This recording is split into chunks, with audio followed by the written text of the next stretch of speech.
the electromagnetic spectrum. So electromagnetic spectrum is total frequency range.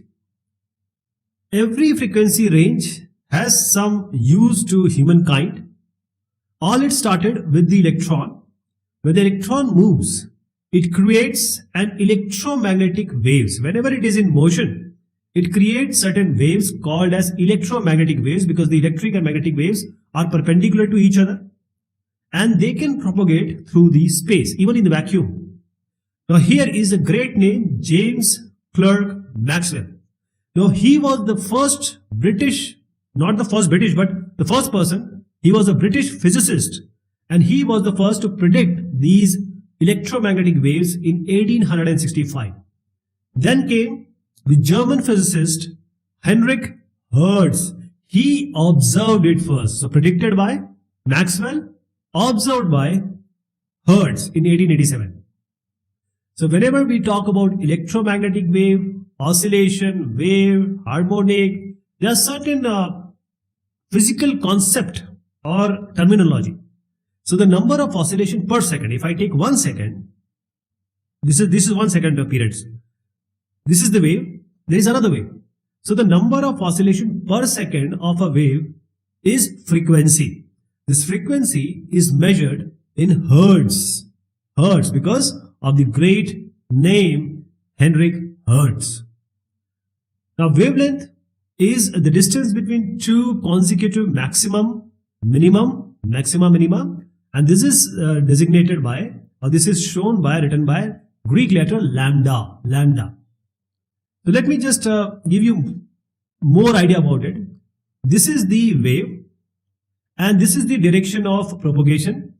Just assume a center line through which it propagates.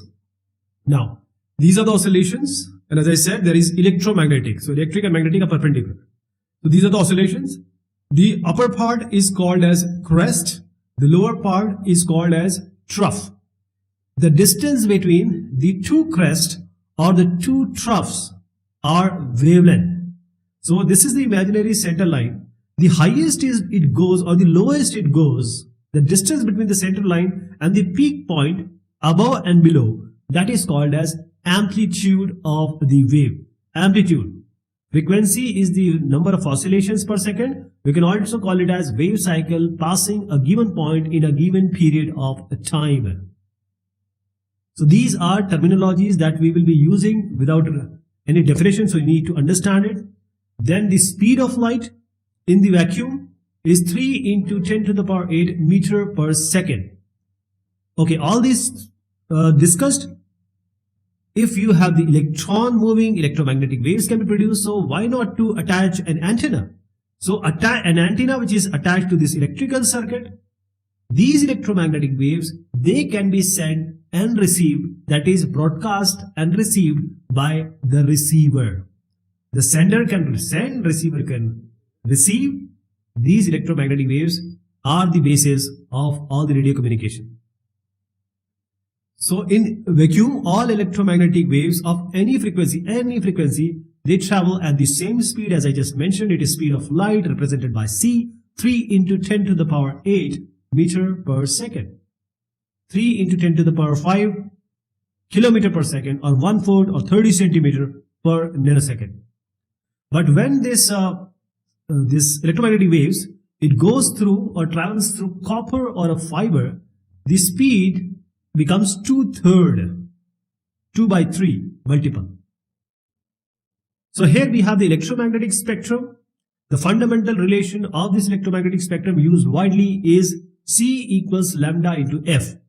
Sometimes F is also called as nu. So what all you see here? Here is lambda. Lambda is the wavelength, the distance between the crest or the trough. Frequency, number of oscillations per second. C, speed of light. In vacuum we are right now talking about. So this C equals lambda F. So C is a constant. So lambda, that is the wavelength, and frequency are inversely related. Whenever, as a rule of thumb, we take lambda in meters or the wavelength in meters, the frequency will be taken in megahertz. Lambda into F will be then 300. For example, the 3 meter long wave will be 100 megahertz waves. That is, 100 megahertz wave will be 3 meter long. That is the wavelength I'm talking about. While if you go to 1000 megahertz, the wavelength will be 0.3 meters. 3000 megahertz, 0.1 meters. High frequency, low frequency, this is how it is defined. That is, high frequency is per second if the wave is long. If the wave is long, that is low frequency. Number of oscillations per second are very less. So the wavelength has to be higher. That is, the wave, if frequency is less, lambda will be higher because they are inversely proportional because C is the constant. And similarly, if the frequency is higher, the wavelength has to be less, smaller. This is the relationship. In electromagnetic spectrum, there are different range, there are different hertz, there are different wavelength, there are different ways we use it. Okay? There will be different nature of wave because one will be higher wavelength, one will be lower wavelength, and consequently the frequency. So if you see here, we have the radio waves. Radio waves, the wavelength is of the order of a soccer field. See? Then we have microwaves, infrared, visible. Visible is very small. Ultraviolet, X-rays, gamma rays.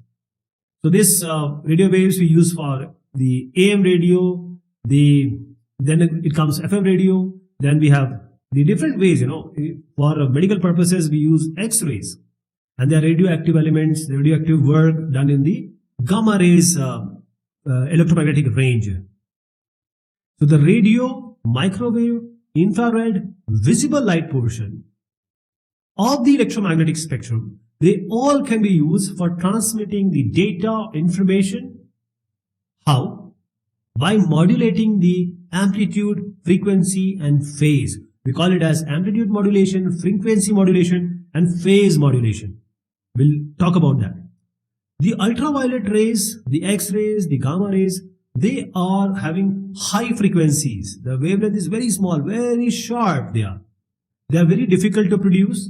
Even the modulation is very difficult, and they do not propagate well through the buildings. So they have their own use, but they are dangerous for the living being. If X-ray person, he himself is out of the room when he takes the X-ray if you go for the X-ray. That is how much it is difficult for the living being. Even the gamma rays, the ultraviolet rays, we have all the sunscreen for that. So the ITU, International Telecommunication Union, the names they have given earlier, that is the LF, the low frequency. It goes from 1 kilometer to 10 kilometer. This is the frequency range I'm talking about.